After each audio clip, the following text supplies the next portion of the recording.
What is happening, guys? I'm N64Josh. This is the daily vlog. Do this live on twitch.tv/N64Josh right before I start streaming. And I just got back from E3. We're getting back into the swing of things. It's Monday.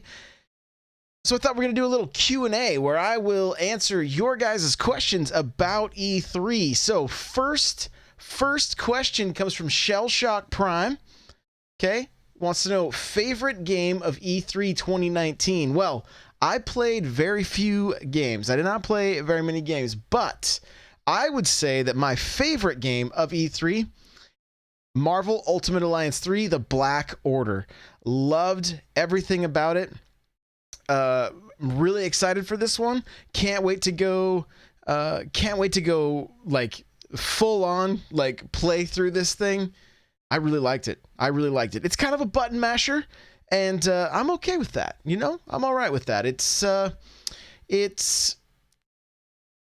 Marvel superheroes. There's some bits from Plumber. Thank you so much. Testing. Nah, bits are fine. Don't even worry about it. Don't sweat it. It's all good. So, I really am digging Marvel Ultimate Alliance 3. Make sure to check out my video. I got a full video, like full playthrough of the demo. Nintendo was gracious enough to let me set up my camera and record the whole thing. And Ashley, aka twitch.tv/bananaboat, walked me through the whole thing. She did an excellent job. So make sure to show her a little bit of love on Twitch. All right. So that's question number 1. Now, I did play some other games though. Okay. Killer Queen Black, pretty freaking fun. Like, really fun. So also good. So here we go. Let's see. What was the best non-Nintendo related thing at E3? Well, I mean, it would have to be Keanu Reeves, right? I mean, that's what it's Keanu Reeves. But for me personally, and this is still kind of Nintendo, but I was able, you're breathtaking, Demonic. I was able to get into the Bethesda conference. Now, I didn't have an invite. I wasn't on any list.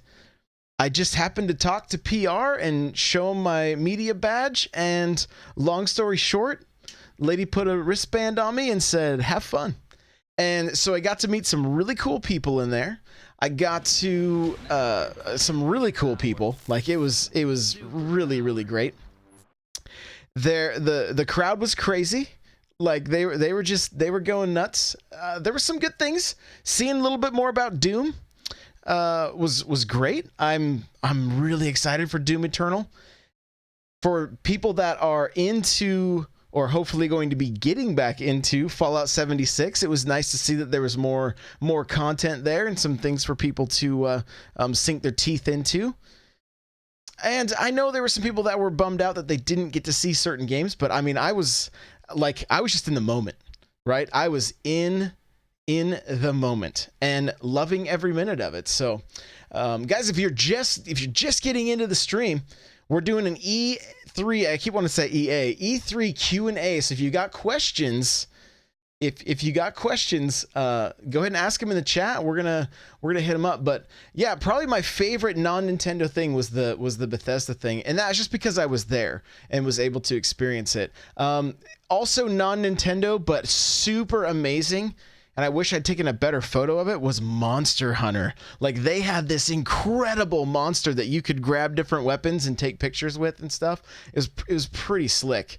They also had a really cool kart setup for the tag team racing. I wish I had played and sat on that kart, but I just didn't have time. So, yeah, there's so many great things. So many great non-Nintendo things, honestly. One of the things that you guys may or may not be aware of is I actually recorded, I played the cameraman for Game Over Jesse as he recorded Per Schneider of IGN.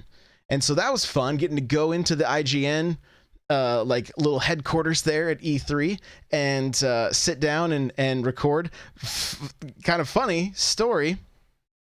I had my camera with me, was ready to go, I thought all my batteries were charged and they weren't. So I had to record the whole thing with my phone. And I literally just held it like elbows in and just held it for like 10 or 15 minutes, whatever it was. I thought my middle finger on my right hand was going to fall off. I was like, this is not good. This is not, but I couldn't move. I hooked him up to the lapels and I was like, here we go. I'm a tripod right now. So that's what we did. Let's see. Next question here from Yickum. It says, how do you like that we won't get Animal Crossing until next year? I mean, look, I'm a huge Animal Crossing fan. Of course, I'm going to be sad about it, right? But there's so much to play. There's so much to play that I don't think it's going to be that, there's going to be a gap, you know, but I'm actually a little bit relieved because it's going to allow me to play some other things. Like, I was afraid, to be perfectly honest, I wouldn't even play Pokemon that much if, let's say, you know, Animal Crossing came out in September, like we were kind of thinking, or maybe August. It would have been hard for me to walk away from that and to play Pokemon. So I'm actually excited to maybe, you know, we're going to be going strong in Mario Maker 2 on Twitch and YouTube, that kind of stuff. But I think there's so many games that we can take breaks from Mario Maker with, and Animal Crossing, we're going to need to take breaks from it once it finally arrives, because we're going to be going hard when that one comes out. And I can't wait. Everything I've seen so far, I absolutely adore. I love the aesthetics of it. I'm excited for the different quality of life changes they've made, and I feel like this is going to be a game that we're going to be able to play for a very long time. So really, really looking forward to it. From what I had heard, and it may just be hearsay or a rumor, but what I had heard is to avoid having the team, the dev team, basically go into crunch, they delayed the game. They just said, you know what, we're going to let everybody keep working normal hours. And so again, this is hearsay, but good on them if that's the case, because quality of life for the people working on the games is more important than me getting a game. I would rather those people be able to be home with their families in the evenings and not killing themselves to get the game done. So I'm okay with it. I'm okay. And Delmonic's next question was, how do you feel about AC delay primarily being about being because of Nintendo not wanting developers to crunch? I'm all about it, right? I'm all about it. So there you go. Let's see here. We're gonna keep on going down the chat here. Delmonic saying that one guy in the chat constantly yelling yeah. So for the Bethesda event, there was an open bar for 2 hours prior to the event starting. So people were having a good time. And the gal behind me, who was super awesome, she's the one that kept yelling Uncle Pete. I don't know if you guys heard that or not, but you know, so that was good times. It was good times. Okay, I'm going through the chat here. Let's see. I'm okay with Nintendo updating Mario Party. Oh wait, they forgot about that. Yes, they did, unfortunately. Doug Bowser said that himself, Demonic. Oh, there you go. Like I said, it was just hearsay. I hadn't seen anything other than just kind of stuff floating around. So instead of Crimdoodle's okay with Nintendo waiting on launching AC instead of it being a buggy mess. Yeah, absolutely. Let's see. Did I play Sonic and Mario at the Olympics? I did.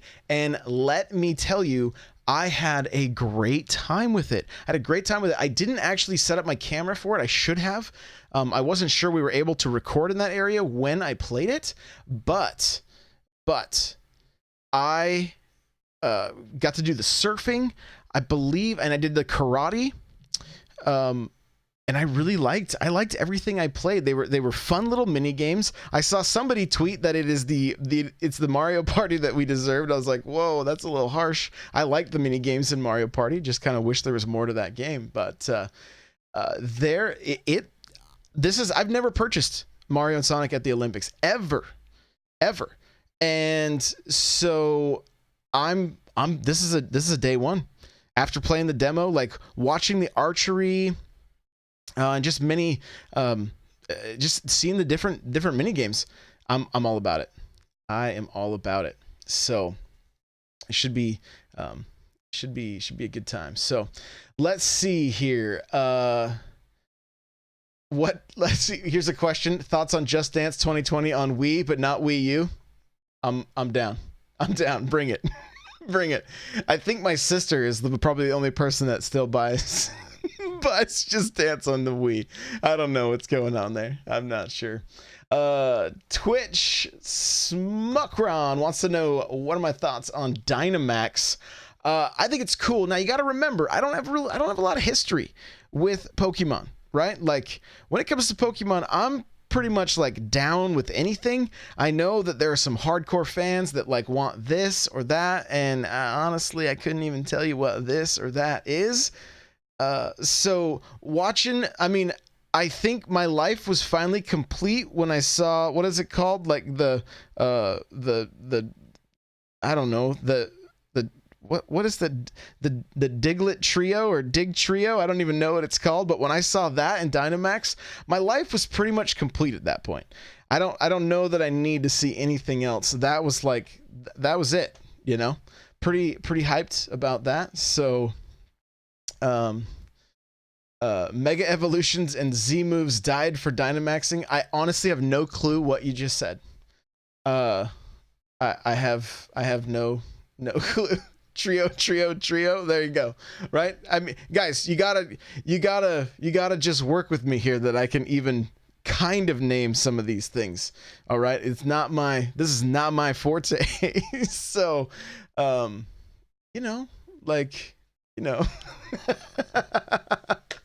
I'm curious, what did you guys think about Zelda Breath of the Wild 2? What did you think about that? I want to hear from you guys in chat there. Let's see. Dynomax says there's no Z moves or Mega Evolutions in this game as there were in prior games because Dynamaxing is a thing now. Okay. So, yeah, still don't know what that means. Thank you for the information that I don't understand. It's okay. Thanks. All right. That's good. So it sounds like I'm not going to be missing anything because I didn't even know it was there. Animal Crossing coming with a battle royale mode. I mean, 8 players. So I don't know. I'm curious, like, what happens? Like, are we able to like all show up and like help build somebody else's town? Like really like just go to work? So heck yeah to the Zelda sequel. There you go. Let's ask Pokemon questions that aren't really anything Pokemon. You guys would have me. I'd be answering the best I could. Like, yeah, that's Squirtlesaur doing that thing that he does. What? Yeah, I'm clueless when it comes to the old Pokemon. We need to get Josh a Pokedex for Christmas. I mean, what's a Pokedex? Somewhere Mel is cringing right now. Squirtlesaur, roar. Yeah, right.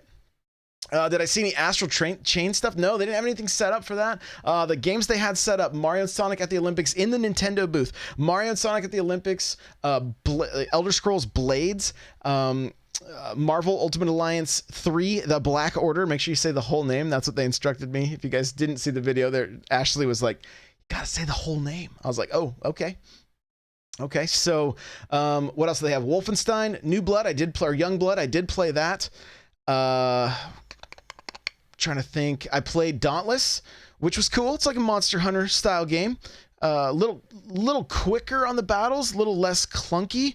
Not saying anything bad about Monster Hunter because I love it, but it just felt it just had a little different feel to it. It's cool to see it's coming to the Switch, honestly. As far as any other games that were in there, the DLC for Hollow Knight was in there, but I didn't get a chance to play it. Lucky's Tale? Lucky's Tale was also there, but I didn't play that one either. So I didn't get to play Link's Awakening, Luigi's Mansion, or what was the other one? Pokemon. I didn't get to play them. But the cool thing is Nintendo did let us wander through the Pokemon Stadium, so that was okay. I was down with that, being able to see that stuff. So, did I play any of those little arcade machines? Absolutely. The 1-Up arcade machines. I played a little bit of Turtles. Actually, I don't know that I played many of them. I got a lot of footage. I don't think I actually played that many, but I did hit a few of the buttons on Turtles, and They had Mortal Kombat there, Street Fighter 2, the X-Men, which includes, I should have recorded this one and I forgot, but it includes the Punisher arcade game, which I know for some people are like, I didn't even know this existed. For me, I played all the way through it. Like, loved it. All right, Shell Shock, take it easy. Have a good one. So, let's see. Red Eye Jedi, it was so much fun. And the other arcade machine, guys, I don't know if you've seen the video yet on YouTube. I uploaded it kind of late Saturday night, was Star Wars. The these are from the 80s, the Atari games. You just have like the basically the X-Wing controls that you're playing or playing with. And this is a game for me that's like loaded with nostalgia. So, just loaded with nostalgia. I love anything Star Wars in the arcade. I was all about it. I really was, like, because this was a game for me that was rare to find. So let's see. Dynomax says, what do you wish you did differently this year in terms of E3 planning that you hope to do next year? So there's a number of things. First off, I now know where to go hang out to after the event is closed.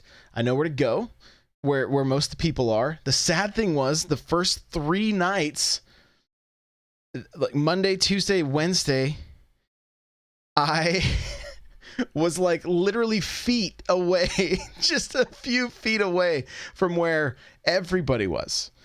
So the last night that I was there, we ended up there and talked with Ash from Game Explain, talked with Greg Miller from Kind of Funny, talked with one of the Bungie employees for quite a while.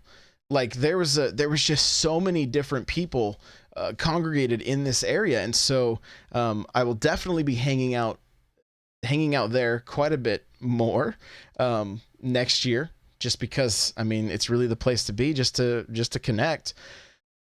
I'm going to rework my entire mobile setup as far as like recording and microphones and things like that. Like there will be some big investments as far as that goes, just so that I can get better quality audio. Some background noise is fine, but I spent trying to get that podcast that I did with Caitlin. It took me probably an hour and a half just to try to get the audio dialed in, so where it wasn't sounding like garbage. So that definitely took more time than I would like. So better microphone setup. I just want to be, and here's the thing. I will probably schedule meetings a little bit differently, because I didn't stop. And so I'll probably schedule things a little bit differently, just so that I can kind of try to enjoy the show as well as cover the show. And what I kind of found is, like, although I had meetings set up, I could do 5 to 10 minute little sessions with a number of people, probably in between their meetings, without having to actually schedule anything. So that may or may not be the case, but I'm going to try for that. Let's see here. There was Dynomax says, hopefully you can get into some of, if not all of the conferences as well. Yeah, so I will definitely be figuring out how to get the invites and connecting with the right people to get in, because this is 2 years. This is the second year that I had to miss most of the conferences. I missed Xbox again, which really bummed me out. I wanted to be in there for that, and then Ubisoft would have been cool as well. So I'll probably try my best. And the other thing too is to, like, there were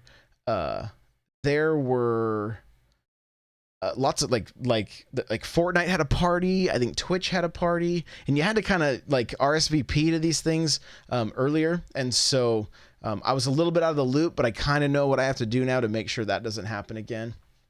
And so, but I mean, other than that, guys, I met so many amazing people. Got a picture with Charles Martinet. He didn't leave character.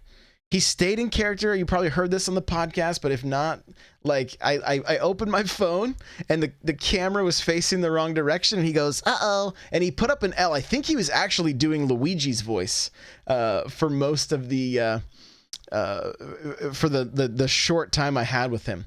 So I did catch Doug Bowser walking around, but didn't mess with him. And he had his entourage, so didn't even say hi. So it just, I mean, and really just getting to be a part of just the gaming community was so cool. It was so cool. Just because I mean, you guys know me. Like, my most interaction with people, other than like the family that lives in my house, is pretty much you guys online. So like getting to hang out and just talk games and things like that, you know, and seeing a lot of people with my badge, I was able to get into places that not a lot of other people were. And so, you know, you could sit and have conversation with people that would typically get just bombarded by fans and things like that. So it was really cool. It was a very neat experience, and I really enjoyed it. And I can't wait for next year, June 9th. I'm already counting down. So it's yeah, really, really cool time. First impression of Doug Bowser, seems like a really chill dude, has a good sense of humor. Yeah. I loved the way they introduced him. Had Bowser come out, you know, with his tie on, like ready to run the company, and they're like, "Not you, pal. Sorry, go back to kidnapping princesses," you know. So that was also really good. But yeah, I think that's gonna do it for the vlog today. Thank you guys. If you're watching this after the fact on YouTube, thank you so much for checking it out. I really do appreciate it. And remember, if you got any questions, comments, whatever, down in the comment section, hit me up. And again, we're doing this live, twitch.tv/N64Josh. We'll see you in the next one. Bye now.